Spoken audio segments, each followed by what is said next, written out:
안녕하세요. 휴내과 의원 대표원장 정지중입니다.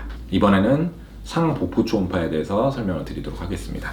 상복부 말 그대로 복부 전체를 보는 건 아닙니다. 상복부에는 간, 쓸개, 콩팥, 비장 이런 것들이 들어있어요. 그래서 상복부 초음파 하면 이런 것들을 이제 검사한다라고 돼 있기는 한데, 초음파의 단점이 공기랑 지방층을 통과를 못하고요. 깊어질수록 다른 것들을 구조물을 많이 통과할수록 신호가 약해지기 때문에 깊숙한 장기를 볼 수가 없어요. 굉장히 깊숙하게 들어있는 대표적인 장기가 췌장, 그리고 신장, 콩팥입니다.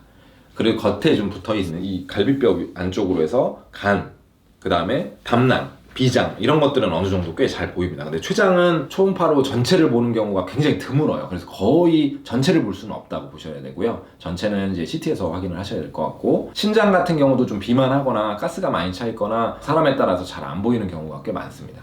그래서 상복부 초음파를 했다고 이 상복부에 있는 장기들을 다 볼 수가 없고, 환자의 기질 상태라든지 그날따라 가스가 많이 차 있는 상태에 따라서, 그리고 또 어떤 분들은 간이 갈비뼈에 가려서 또 잘 안 보이는 분들이 있어요. 그래서 그런 것들이 이제 단점이 있다는 걸 기본적으로 이해를 하셔야 되고, 지방층도 통과를 못한다 그랬죠. 그래서 지방간이 얼마나 심한지를 진단을 할 때 간이 얼마나 뿌예서 안 보이는지를 보고 우리가 경도, 중등도, 중증을 얘기하는 거예요. 중증은 거의 안 보이는 상태를 얘기하는 거니까 말 그대로 제대로 간을 못 본 거예요. 볼 수가 없는 거예요, 그게.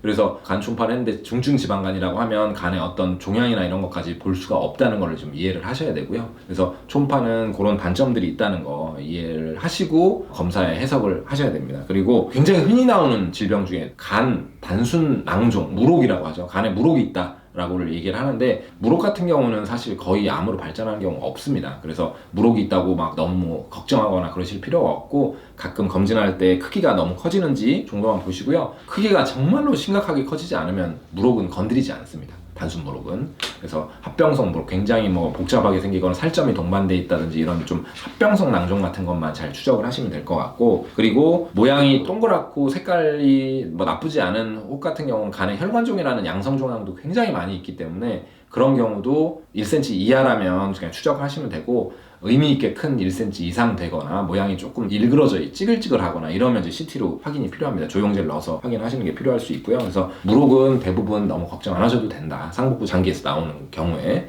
단 췌장은 잘 안 보이긴 하지만 췌장에 무록이 있는 경우는 크기가 1cm 이상이면 꼭 CT 정밀 검사로 전체 췌장을 관찰하시고 모양이나 이런 것들이 나쁜지 다른 위험 사인은 없는지 확인을 하셔야 됩니다. 그리고 신장도 마찬가지로 단순 낭종은 신장도 괜찮아요. 근데 신장의 합병성 낭종이라고 하는 경우에는 이게 1단계, 2단계, 3단계, 4단계가 있기 때문에 그 단계별로 2, 3단계 이상부터는 정밀 검사로 암으로 발전하는지 여부를 확인하셔야 됩니다. 추가로 궁금하신 내용이 있으면 댓글로 남겨주세요. 더 자세한 내용이 궁금하시면 유튜브 휴내과 의원 채널을 방문해주세요. 감사합니다.